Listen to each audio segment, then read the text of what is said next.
flikke naam van Koning Jesus. Is altyd 'n voorreg om so in die naam van die Here saam te wees, né? En ons het vanmôre nog 'n spesiale geleentheid ook, so ons sien baie uit daarna wat die Here Jesus opnuut ook sy liefde en trou ook aan ons kinders bewys.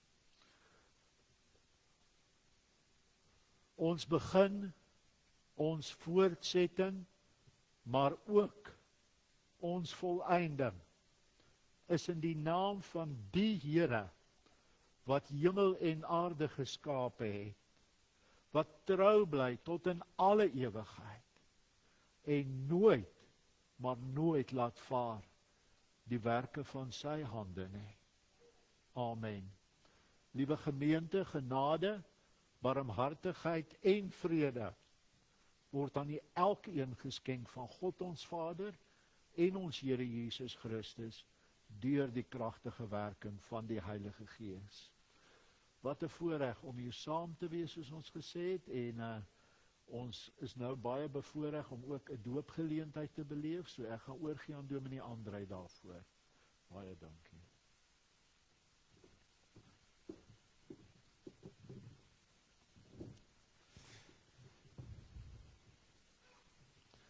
Quentin en Eileen, julle kan vorentoe kom vir die doop.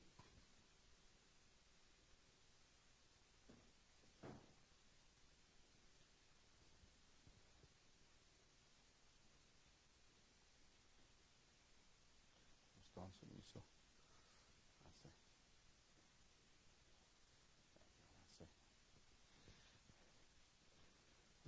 Dis vir ons 'n voorreg om vandag julle seentjie Adrian Quentin Burger te doop. Lyk my die tweede naam is jou pa.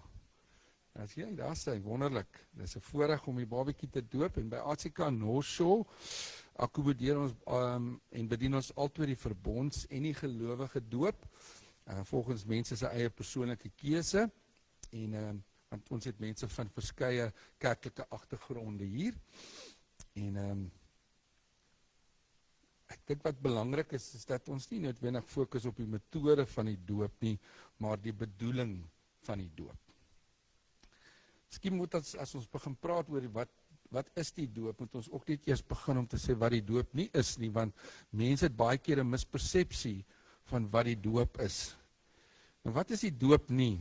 Ons het 'n goeie gesprekke gehad en dit is eintlik so spesiaal, want 2 jaar terug het ons vir Ruben ook gedoop. En wat nou maar ook uitgekom het is, wat die doop nie is nie, dis nie net 'n ritueel of 'n tradisie, omdat ouma en oupa sê, kleinkind moet nou gedoop word nie. Dis nie 'n tradisie, is nie net 'n ritueel nie. Dit is ook nie 'n naamgee geleentheid nie. In die vorige jare, toe die Katolieke Kerk het genoem, was dit 'n naamgee geleentheid ook gewees. En baie keer dink mense, ons moet asseblief net hierdie babatjie doop, voordat daar iets met die babatjie gebeur, want dan gaan hulle nie hulle redding ontvang nie. En daar gebeur nie iets wonderbaarliks dat as ons nou die babatjie doop, dan word hulle gezap en dan is hulle nou gered nie. Dit is glad nie, dit wil nie sê nou is die kind gered nie. Dit kom uit 'n verhouding met God waar jy 'n verbintenis maak om vir Jesus te volg. Wat is die doop dan? Die doop is 'n teken. Ons almal leef met tekens en simbole. As jy ry en jy sien daar so groot geel M teken. Who of the children can tell me if you see a big M sign? What does that mean?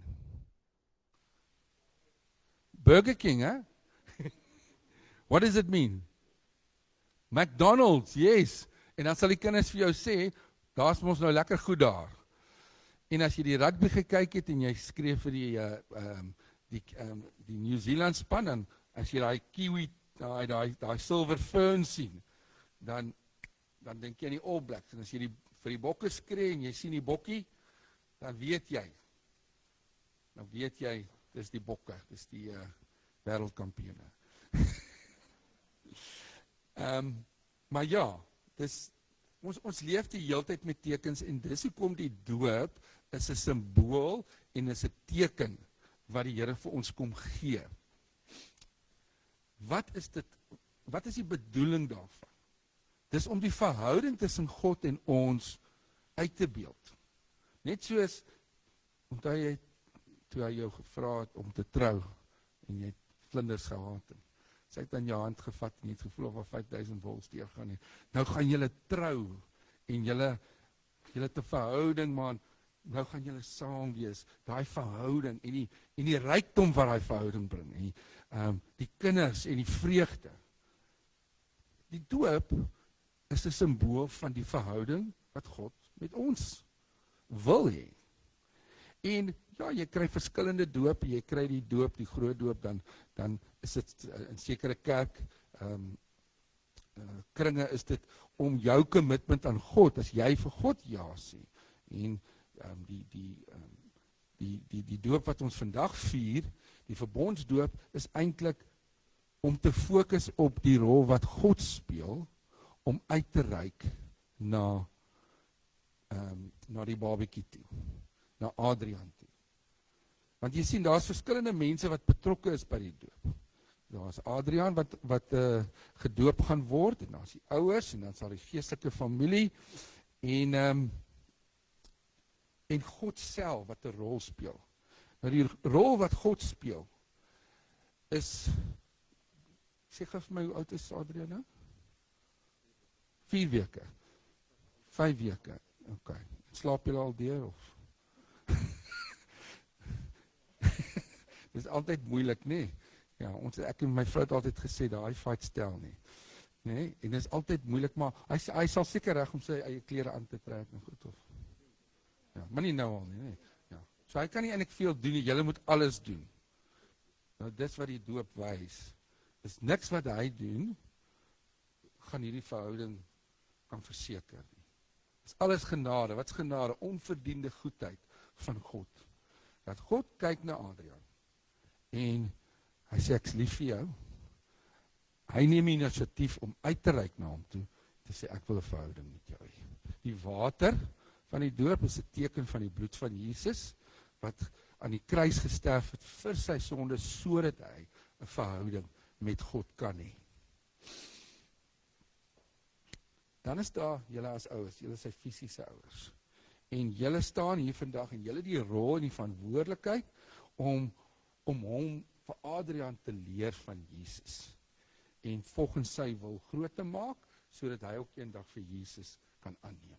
En ons het gepraat daaroor, daai stilte tye om 'n Bybel te lees, maar dis ook deur julle voorbeeld. Hulle kinders doen nie wat ons sê nie, hulle doen wat ons doen, en dan ook daai teaching moments wat in die dag gebeur, en dan gebruik ons dit om vir die kinders te kan leer. Dan het ons 'n geloofsfamilie. Ek was hierdie week by hulle woon ver, maar hulle sien hierdie as hulle geloofsfamilie.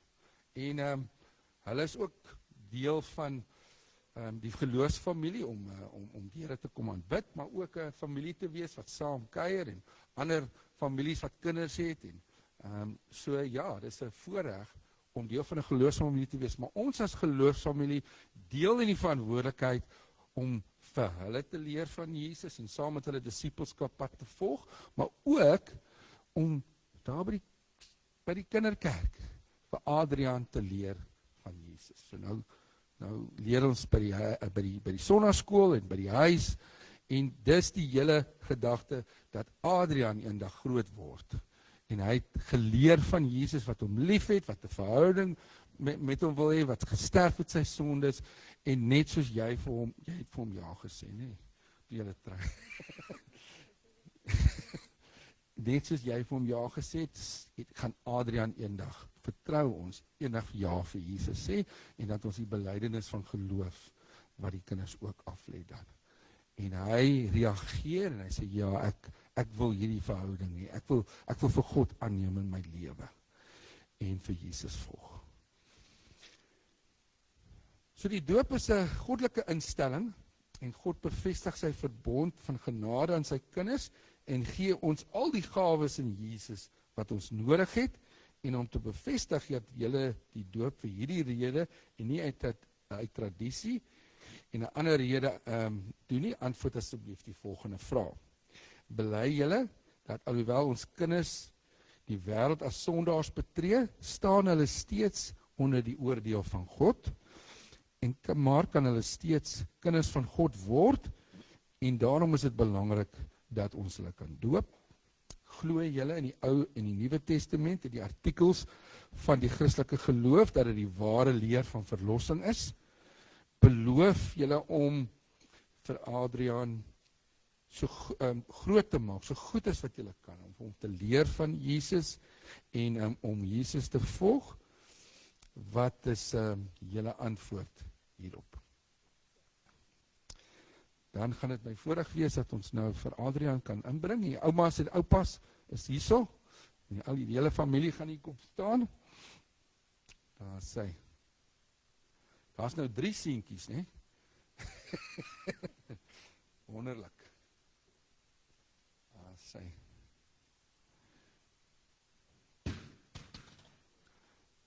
Dis okay, dis alright.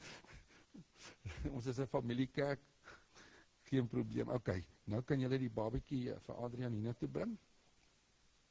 Julle kan daar sy.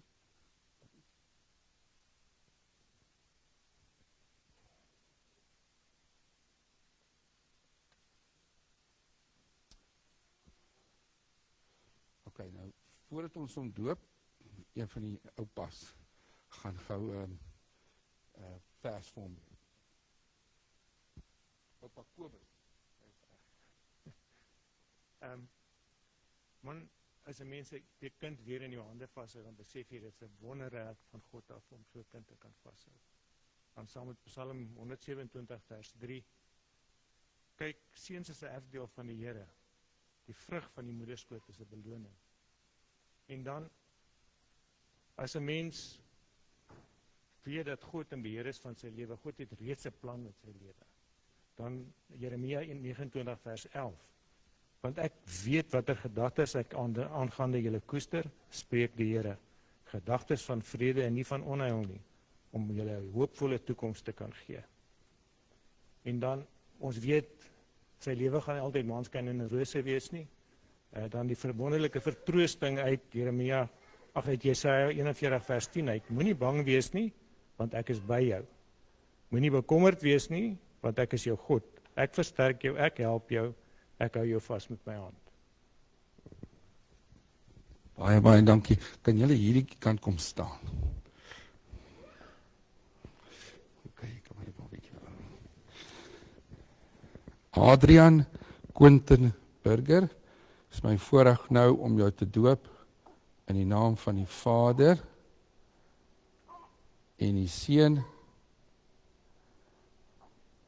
en die Heilige Gees. Here Jesus, ons bid vir Adriaan, Rolien en Quentin, Here, dat U hulle gesin sal seën.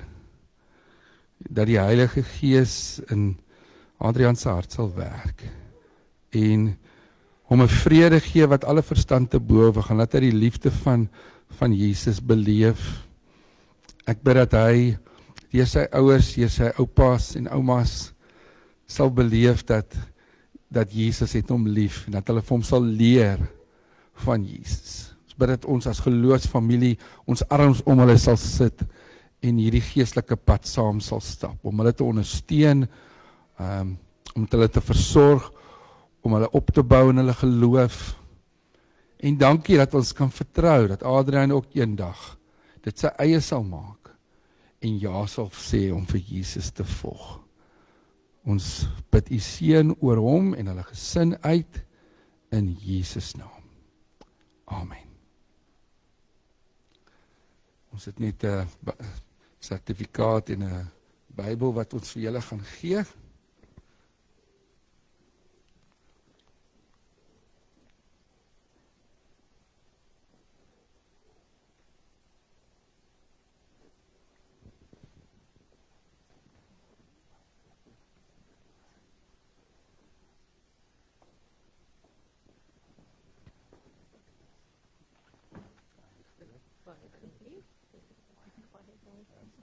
Hier is die mannetjie wat ek 2 jaar terug gedoop het.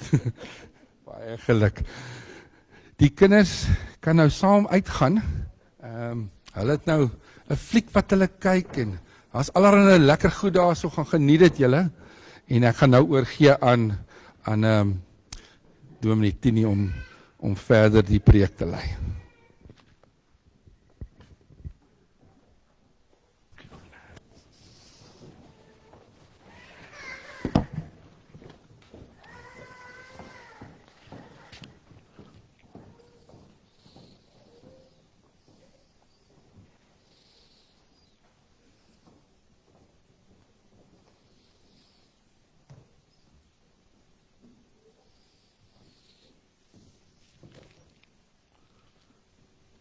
Altyd ook 'n wonderlike voorreg om te sien dat God se beloftes en sy verbond ook ons kinders insluit.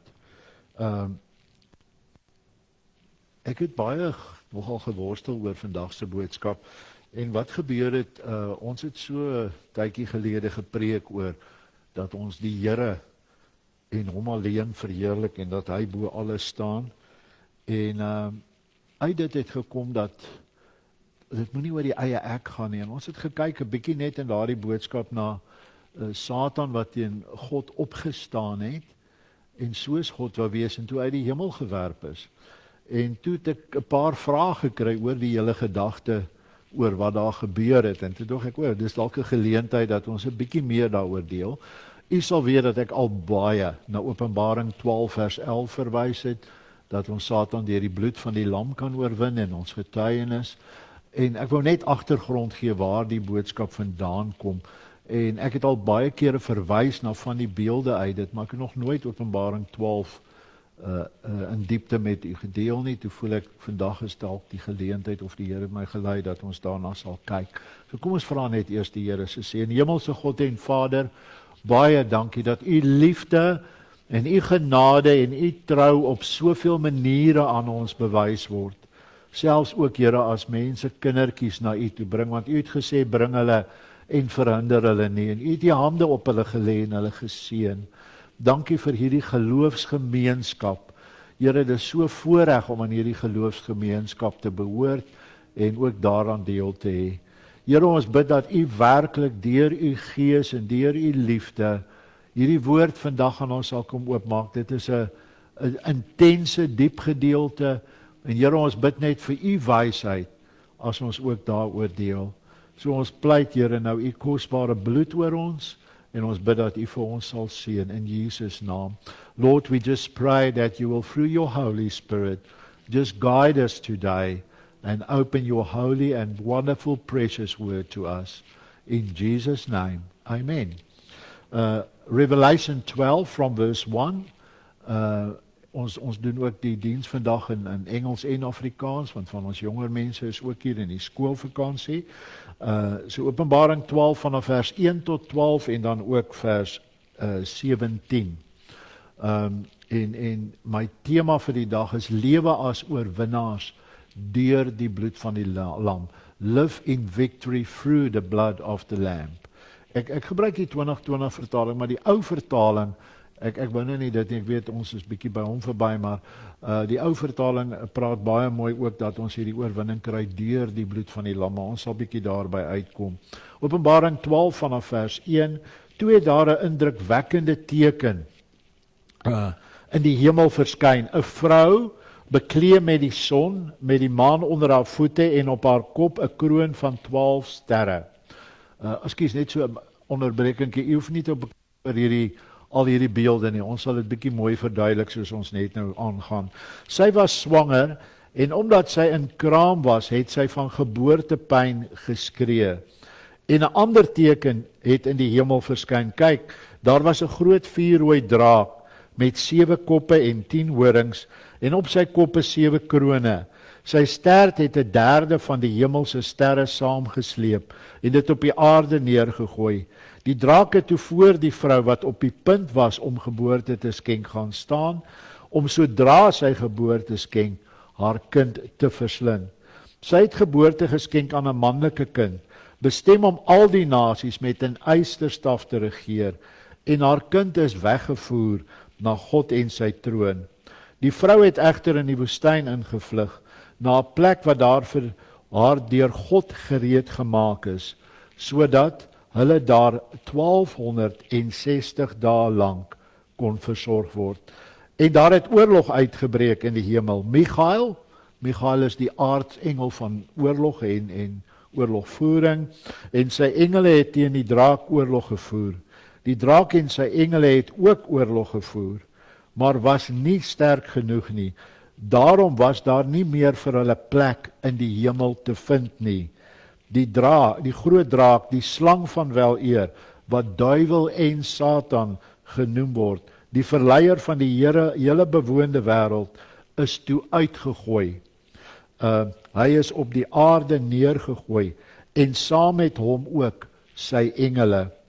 Toe het ek in 'n harde stem in die hemel hoor uitroep, nou het die verlossing en die krag en die koningheerskappy van ons God deurgebreek, en ook die volmag van sy Christus, omdat die aanklaer van ons broers uitgegooi is.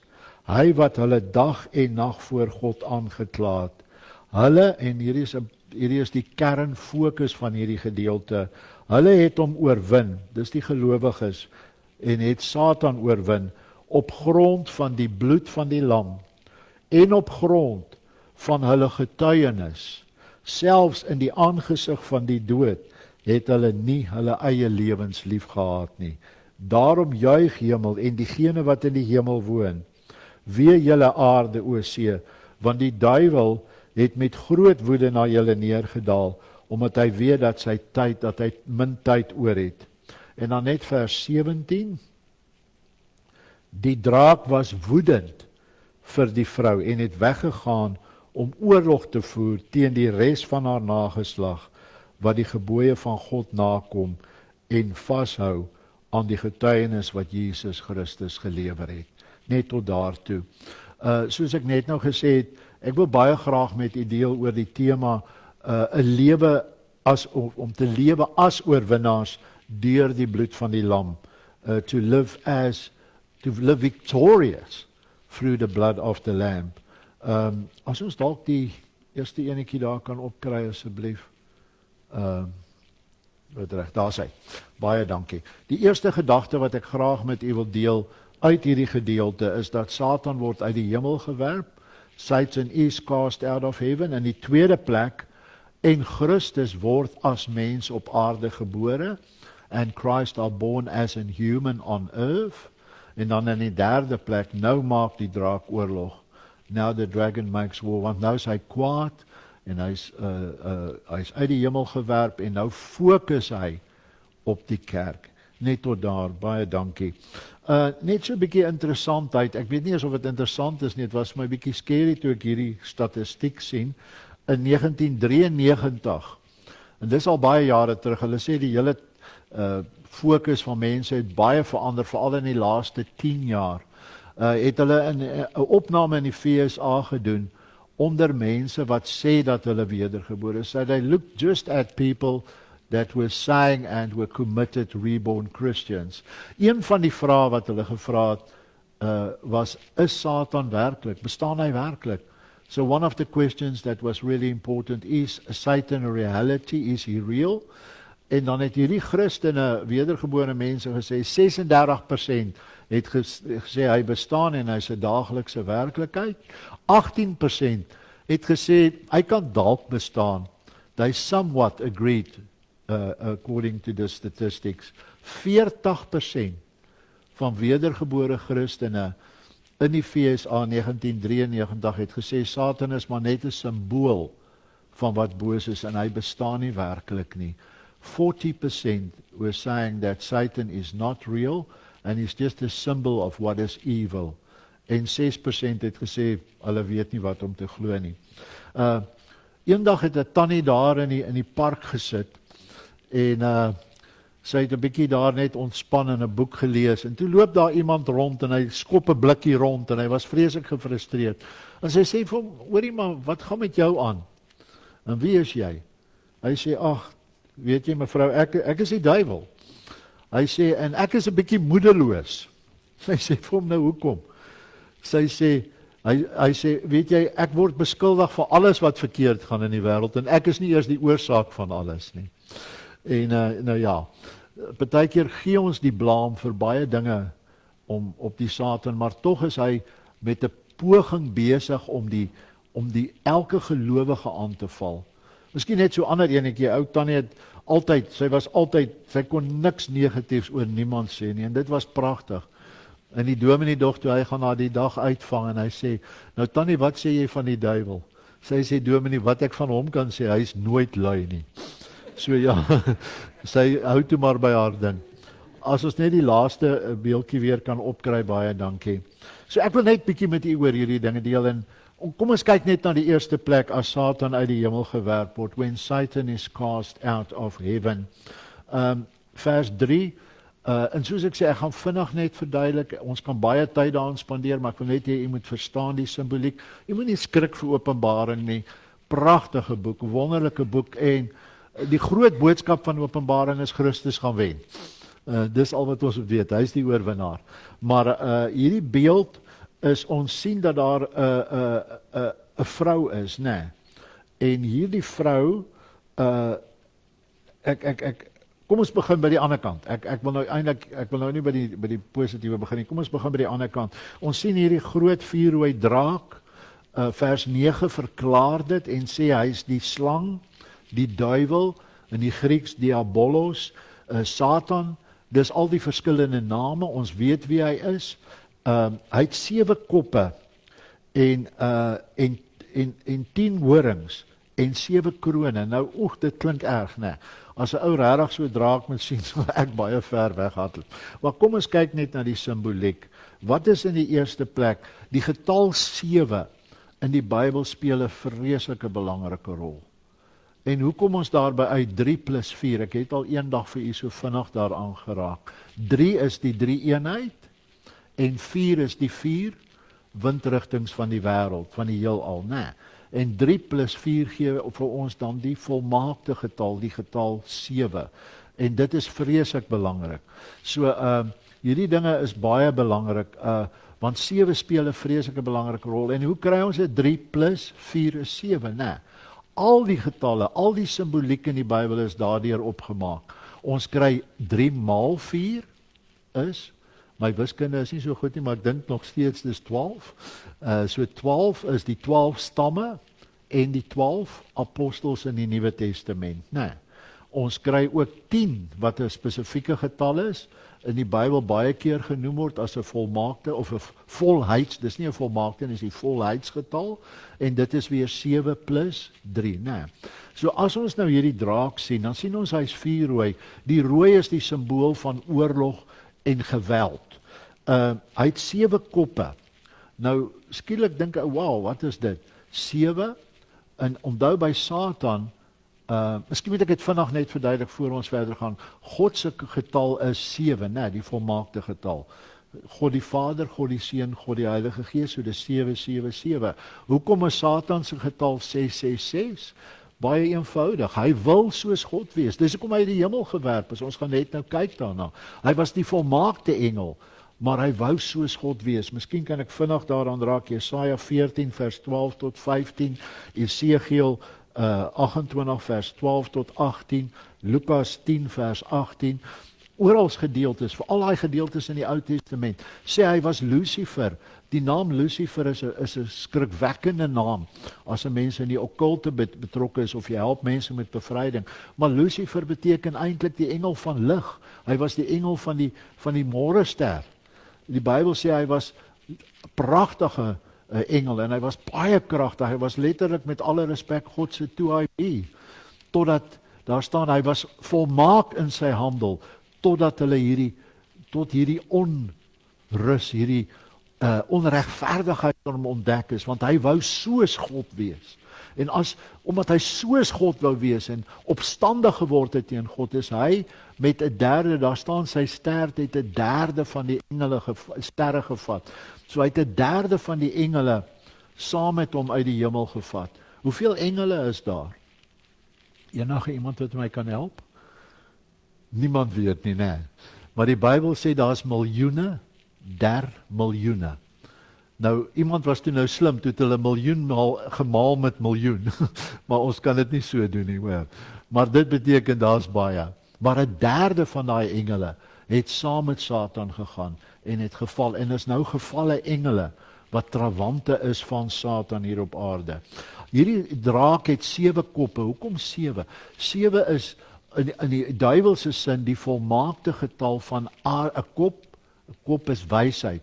So hy het volmaakte aardse wysheid. Dan sien ons hy 10 horings. Wat is 'n horing? Wat is die simbool van 'n horing? Jy kan dit sommer aanvoel. Krag, né? En geweld. En hy 10 horings, weer eens die 7 plus 3, die 10 horings van wêreldse heerskappy of krag en geweld. Hy het 7 krone. Dit dui op aardse, die volmaakte aardse heerskappy. Want Satan, toe hy uit die hemel gewerp is, waarheen is hy uitgewerp? Aarde toe, né? Waar is hy nou? Hier op aarde, met sy hele leermagte en alles. En wat sê die Bybel is sy doel? Sy doel is om teen die vrou en die kerk en al haar nakomelinge hulle te vervolg. Kom ons kyk net na die vrou. Ons moet daarna kyk. Dit is 'n baie belangrike gedeelte. Maar ons sal, miskien moet ek net by die volgende punt daar kom.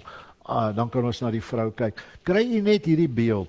Satan, magtig, ons moet hom nooit onderskat nie.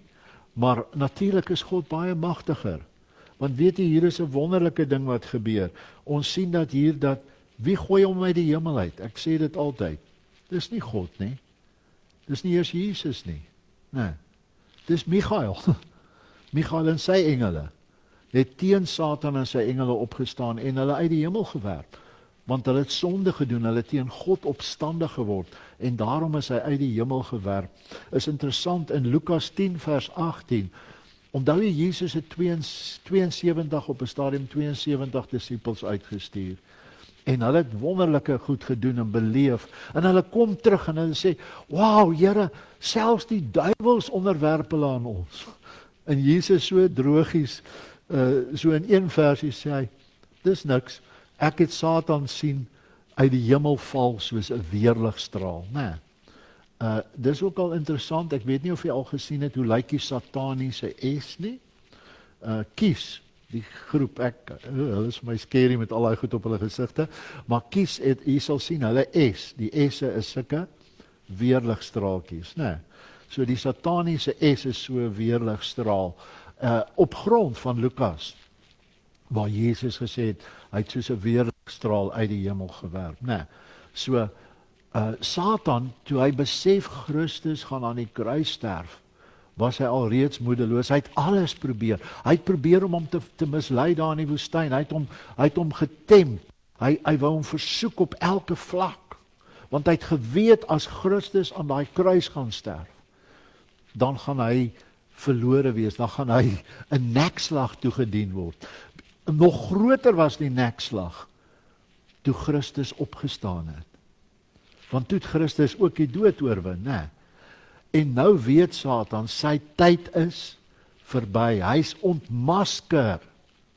Wat doen hy nou? Hy probeer alles om die kerk en gelowiges te vervolg. Ek het al vir mense gesê, weet jy, as ek vreeslik toegewyd lewe en ek soek die Here met my hele hart, dan sit dit 'n ou duiwel, 'n ou tart en tempt en met jou besig is, né? As jy heeltemal relax en sê, ag nee, wat ek hierdie goed maak nie saak nie, né? Dan het hy nie 'n saak met jou nie, want hy fokus op die, wat sê die Bybel, op die nakomelinge van die vrou, maar ons gaan nou daar kom. Okay, kom ons kyk net na die tweede gedagte, Christus wat gebore word. Ons sien hierdie vrou, en wie is hierdie vrou? Daar's verskillende verklaringe, maar die een wat die naaste vir my aan die waarheid is dat dit is Israel, die volk, wat wag op, want daar staan, sy's in barensnood.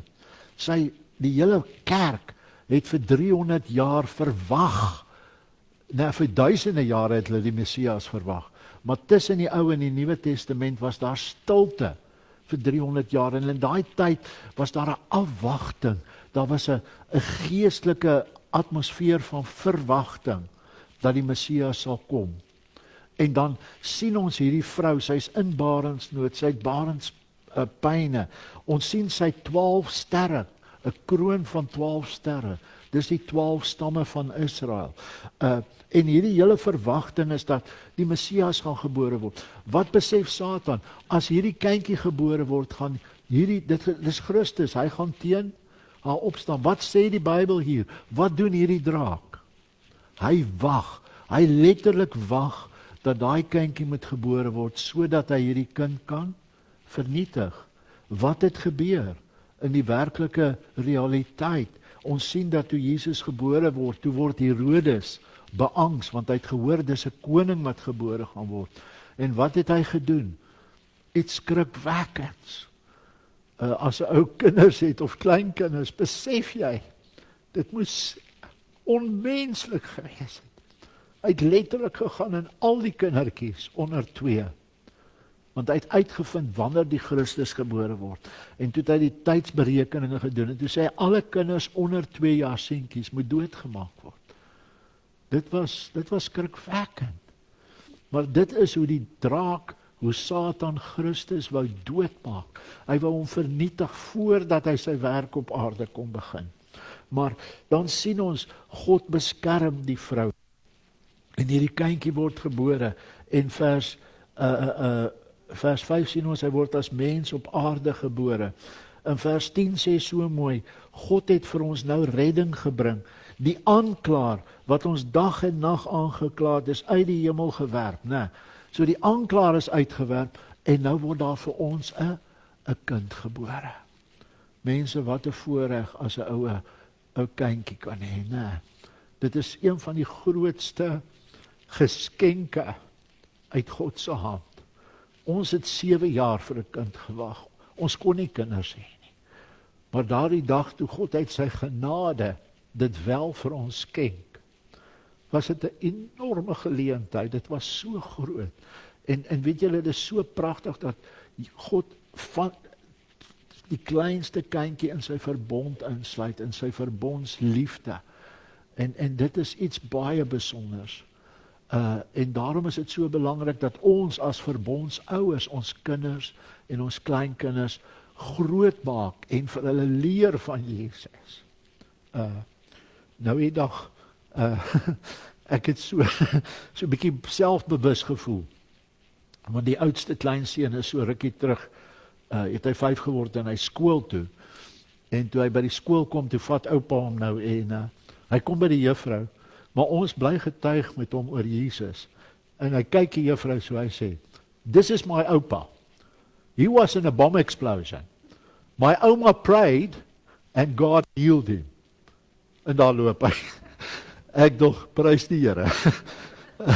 Hy is 'n groter getuie as ek. Maar u hoor wat ek sê, né? Daardie voorreg, en nou sien ons hierdie kind wat vir ons gebore word. Ek wil dit graag toepas, want toe Jesus gebore is, mense, was dit wonderlik. Iemand het by geleentheid gesê, en ek het dit in Engels gelees, en ek wens ek kan die woorde weer presies so. Toe ek met u gedeel het ook oor die hele beweging, dat die moderne eeu is, dat mense wil soos God wees, né? Hulle streef daarna, hulle begin dit, sê hulle kan dit doen. Maar, en dit is die grootste sonde, as ons soos God wil wees, om hom te volg, en hom te volg, ja, dis die wonderlikste, maar as iemand God wil wees, dan, dit is vir God 'n afskuwelike ding. En toe het iemand gesê, dis afskuwelik dat mens God wil wees, maar dis die grootste wonderwerk, dat God mens geword het. Want Jesus het alles prys gegee, alles, sodat hy as 'n mens onder ons kom woon. En nou sê die Bybel, jy moet daai lofpryse gaan lees, weet jy, ek word soms so opgewonde as ek daai lofpryse. Hy sê nou is hierdie aanklaer, is nou uit die hemel gewerp. Onthou jy hoe het hy voor God kom staan en vir Job aangekla, né? Hy het gesê, ja, hierdie ou wat jou so dien, jy weet, laat dit net bietjie moeilik met hom gaan, dan gaan jy sien, hy gaan jou verwerp. En toe sê God, okay, toets hom. En Job het getrou gebly, selfs in sy diepste oomblik het hy gesê, ek weet my verlosser lewe. Maar ek dwaal van die punt af. Jy moet tog, as ek so afdwaal, net vir my so waai, dan weet ek dat ek weer terugkom op die pad. Maar jy hoor wat ek sê, Jesus het gebore geword, hy het kom heers, hy het vir ons kom sterf, mense. Dit was die wonderlikste, dat God, wat hemel en aarde geskaap het, wat deel van die drie eenheid is, as 'n mens onder ons gebore kon word. En dit is net wow. En nou sien ons dat ook in hierdie gedeelte beskerm God die kerk, want daar staan ook dat Jesus is weggeruk, en dis pragtig vers 5b, hy is weggeruk na God en sy troon. En dit wys op die hemelvaart, né? Toe Christus opgeneem is en aan die regterhand van God sit. Maar weet jy, nou kom ons by die laaste gedagte, en dit is my halfskrikwekkend, vers 12 sê, hy het op die aarde neergedaal met 'n woede. né? Die Bybel sê hy loop rond nou soos 'n brullende leeu. Omdat hy weet, die Bybel sê daar in vers 12, omdat hy weet dat sy tyd min is. Want op hierdie oomblik is Christus uit opgevaar na die hemel en is hy besig om vir ons plek voor te berei. Maar hy is ook besig om die poel van vuur en swaal voor te berei, wat die Bybel noem Gehenna. Hades bestaan. Dis die voorportaal van die hel waar enige iemand sal beland wat Christus nie aanneem nie. Maar Gehenna is besig om geskape te word. En wie gaan heel eerste daarin beland? Die valse profeet en die antichrist, sê die woord vir ons in Openbaring. En dan vir 1000 jaar gaan Satan vrygelaat word, maar dan gaan hy gevang word en dan gaan hy saam met sy trawante in die poel van vuur en swaal werp. So Satan weet, hy weet dit sy einde. So nou is hy amper desperaat om die kinders van God. Die Bybel sê hy is agter die volgelinge van hierdie vrou aan. Die wat Christus volg, hy is agter hulle aan. Hy het 'n passie, hy het 'n drang. En mense, daarom kan ons nie verslap nie. Daarom is ons besig met 'n geestelike oorlog. En daarom moet ons gereed wees en vas staan elke dag. Vers 14, die Here beskerm sy kerk ook. Hier sê hy dat die vrou word vir daai tydperk, daai 1000 en wat ook al, ja, 'n maand, 'n dag word sy bewaar. Interessant, dit is dieselfde as waar die Bybel praat van 'n tye en 'n halwe tyd, of 3,5 jaar. As jy daai dae gaan omwerk, dan is dit 3,5 jaar. Ons weet die groot verdrukking, of die hele eindtye gaan 7 jaar lank wees. 3,5 jaar waar die valse profeet gaan heers, en 3,5 jaar waar die antichrist gaan heers. Maar dan sê hy dat ook in daai tyd sal God sy mense en sy volk beskerm. Hoe kan ons hierdie aanslag, kan nie net die desperaatheid van Satan voel.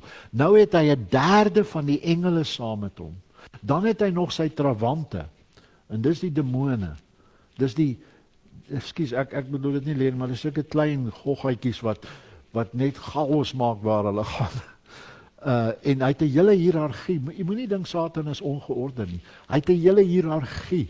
Jy onthou toe Daniël gebid het en gevra het dat 'n engel moet kom. Toe was dit asof die Here nie sy gebed verhoor nie.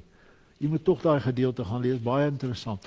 Toe sê hy nee, maar hierdie engel kon nie deurkom nie, want die heerser van Persië het hom weerstaan. So Satan het oor elke area en oor elke faset het hy heersers en 'n gevalle engele, magte, kragte, demone. En toe wat moes toe gebeur? Toe sê die Bybel, toe moes Michael kom en hierdie ou eers kom uitsort. En toe kan die engel deurkom en vir Daniël kom help, né? Hier in die lig, hier waar ons nou sit, is daar 'n geestelike stryd betrokke. Ek bedoel dit nou baie positief, maar mense om hierdie naweek was besig vir ons. En ek sê, Here, is hierdie nou ook 'n aanslag vandag? Maar u hoor, nee. Maar dit is so voorreg om hulle te kan hê. Maar u hoor wat ek sê, die aanslag, die Satan, hy relax nie. Soos daai ou tannie gesê het, wat van niemand iets kwaad kon sê nie. Toe sê sy, as ek iets van die duiwel moet sê, hy is nie lui nie. Hy ken ons swakhede. Hy fokus daarop. Maar weet jy wat, ek wil nie daarby staan nie. Ek wil vir u die oorwinning aankondig. En die oorwinning is so pragtig in vers 11. 3 dinge. Hy sê ons kan niks doen teen Satan nie, want hy is magtig, hoor. Maar ons het die autoriteit in die naam van Jesus. Op grond van 3 dinge. Die eerste is die bloed van die lam. Mense, Ek kan nie vir u sê hoe belangrik is die bloed van Jesus Christus nie. Dis nie 'n magiese ding nie. Dis nie iets wat ek maar aangryp soos 'n klein, jy weet, magic potion nie, asseblief nie. Dis kosbaar. Maar toe daai bloed van Christus aan die kruis gevloei het dit twee dinge beteken. Wat sê die Bybel vir ons? Daar is vir ons versoening deur die bloed van die lam, né? Ons word gewas, ons word gereinig deur die bloed van die lam. Maar hierdie gedeelte sê vir ons, die bloed van die lam is ook ons beskerming. Ek bid gereeld, maar met groot respek, die bloed van die lam oor my en my hele familie. Want dit is ons beskerming, liggaam, siel en gees. Want die aanslag teen die gelowiges is radikaal op hierdie stadium. Doen dit met respek, maar bid die kosbare bloed van Jesus oor jou. Want dis wat jou beskerm. The blood of our Lord Jesus Christ is what protects us. The blood of Jesus is what cleanses us from our sins. But it's also our biggest and our most powerful protection in this world. Always remember to be under the blood of our Lord Jesus Christ. In die tweede plek, in the second place, they could overcome the enemy by the word of their testimony. Deur die woord van hulle getuienis. Hoekom is 'n getuienis so belangrik? Want 'n getuienis vertel, gaan nie oor jouself nie. Ag, jy onthou daai ou dingetjie, ek het dit al 'n paar keer genoem, so dis ook eers meer snaaks nie, né? Maar jy ken tog daai ding van die arme ou kleerling, né? Wat sy getuienis moes gee. En toe weet hy nie mooi wat om te sê nie. Toe sê hy, "Jai man, toe in my ou tyd het ek darm rof gelewe." Hy sê, en ek was in die rock en die roll in. Hy sê, nou, al wat nou gebeur het, hy sê, my voet is op die rock en my naam is op die rol van die heaven. Jy hoor daai ding, né? Maar dit gaan nie oor, ek was so sleg en nou nie. 'n Getuienis gaan om God te verheerlik. My koning het my gered. My koning het my opgetel. Ek was 'n gemors, maar hy het my kom nuut maak. Ek was fisies dood, hy het my lewe vir my teruggegee. Ek kon nie loop nie, ek kon nie praat nie. Hy het my lewe weer teruggegee. Dis my koning. Dis wat hy doen. Hoekom is 'n getuienis so sterk? Want dit getuig van Christus, dit getuig van God se grootheid.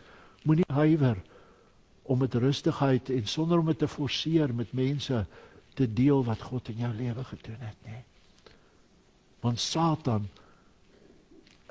Satan cringes when we glorify God. Iemand het gesê, Satan, en is met respek gesê, is eintlik 'n kort mannetjie. Want die oomblik as ek op my knieë staan, dis wanneer ek hom tussen die oë slaan. Hy kan nie gebed hanteer nie. Hy wil jou weerhou dat jy bid. Hy kan nie die bloed van Christus hanteer nie. Toe ons nog baie jare terug met bevryding betrokke was in Suid-Afrika, die oomblik as jy die bloed van die lam byt, dan kan jy sien en ervaar hoe demoniese magte wyk. Want hulle kan nie staande bly teen die krag en die bloed van die lam nie. Ek het 'n rukkie terug met u gepraat oor die krag wat in die naam van Jesus is. Net die naam van Jesus laat demone sidder. Die Bybel sê dit. Ons lewe kan in die oorwinning lewe. Hoekom is ons baie keer nog so bedelaars? Hoekom is ons baie keer nog so sukkelend? We are struggling in our spiritual lives because we do not accept the victory in our Lord Jesus Christ. In die laaste plek sê hy, they did not love their lives to the end. Hulle het hulle lewe nie lief gehad tot die dood toe nie. Ek bid laat dit nooit moet gebeur nie. Maar toe ek in die Oekraïne gewerk het ek honderde getuienisse gehoor van familielede wat moes sterf terwille van Christus. Nie terwille van hom nie, maar as gevolg van hulle geloof. U hoor wat ek sê. Hulle het gereeld by ondergrondse byeenkomste ingekom met AK's en net gesê, as jy Christus verloon, as jy op die Bybel spoeg, dan kan jy vrylik uitloop. Maar as jy dit nie doen nie, dan gaan jy vandag sterf. Ek bid dat ons nooit voor daai keuse hoef te kom nie. Maar wat sal jy doen as dit moet gebeur? Ons moet bereid wees om te sterf as dit nodig is, terwille van wat ons glo. Want weet jy, dan het Satan geen hou vas nie. Ek het met van die mense daar gepraat wat deur die verdrukking is van 70 jaar se vervolging in Rusland en in die Oekraïne. En hulle sê die ding wat vir hulle deurgedra het, is dat hulle was nie meer bang om dood te gaan vir Christus nie. Want die vrees, kan jy sien daai vrees van wanneer gaan ek uitgevind word, wanneer gaan hulle 'n bladsy van die Bybel by my kry, het mense gebind, maar die oomblik toe hulle sê, nou is ons nie meer bekommerd of ons sterf of nie, toe is daar 'n vryheid. Kan jy hoor wat hulle gesê het? En dis wat hierdie gedeelte sê, they did not love their lives to the end. 3 wonderlike punte van oorwinning. Vers 11, met nooit Openbaring 12 vers 11 vergeet nie. Vergeet al hierdie goed wat ek met u vandag gedeel het, maar nie vers 11 nie. Ons kan die Satan oorwin. Ons kan as oorwinnaars lewe deur die bloed van die lam, deur die woord van ons getuienis en deurdat ons nie ons lewe liefhet tot die einde. U hoor wat hy sê daar, as ons moet voor daardie keuse kom nie. Hierdie is sulke belangrike punte waaraan ons kan vashou. Is dit tog interessant dat ek miskien net vandag noem, in Grieks is die woordjie vir getuienis of 'n getuie is martyrios. En weet jy wat beteken dit? Martelaar. In die eerste gemeentes en vandag nog, veral in China, in Afrika, in moslemlande, is jou getuienis baie keer die oorsaak dat jy 'n martelaar word. Maar ons moet nie daarvoor terugstaan nie. Kan jy hoor, hierdie is my een van die kosbaarste hoofstukke in die hele Bybel. Al die hoofstukke is kosbaar asseblief. Maar jy hoor wat ek sê, hierdie is die geskiedenis van die geestelike en van die kerk in een hoofstuk saamgevat. En ons kry hierdie beeld van die aanslae van Satan en hoe radikaal hy is. Maar dan kry ons hierdie amper so rustige tussenwerpsel, nie tussenwerpsel, die hooffokus wat sê, ons kan hom oorwin, deur die bloed van die lam, deur die woord van ons getuienis, en dat ons ons lewe nie lief het tot die einde nie. Romeine 8, vers 37. Maar, in al hierdie dinge, is ons meer as oorwinnaars, deur Jesus Christus. Is dit nie wonderlik om te weet, dat ons oorwinnaars is nie? En as jy die hele Openbaring saamvat, ek weet, eendag het 'n oom daar by 'n werk gesit, en een van die ouens het met hom gespot omdat hy die Bybel lees, en toe sê hy, wat lees jy daar in die Bybel? Toe sê ek lees Openbaring. Toe sê hy, nee, ek wil niks van Openbaring weet nie. Dis 'n deurmekaar boek en dis 'n scary boek. Toe sê die oom vir hom, nee, al wat hy Openbaring sê, is Christus gaan wen. Christus gaan oorwin, en ons kan saam met hom oorwin. So kom ons lewe in daai oorwinning. En hier is 'n wonderlike riglyn daarvoor. Kom ons dank die Here nou, dat hy ook vir ons daardie oorwinning gee. Our Lord and Heavenly Father, we just want to thank you and praise you. Lord, we want to pray your precious blood over all of us. And we rebuke in the name of Jesus Christ anything that is not of you. Ja, Here, ons mag in u naam en onder u bloed elke ding bestraf wat nie van u is nie.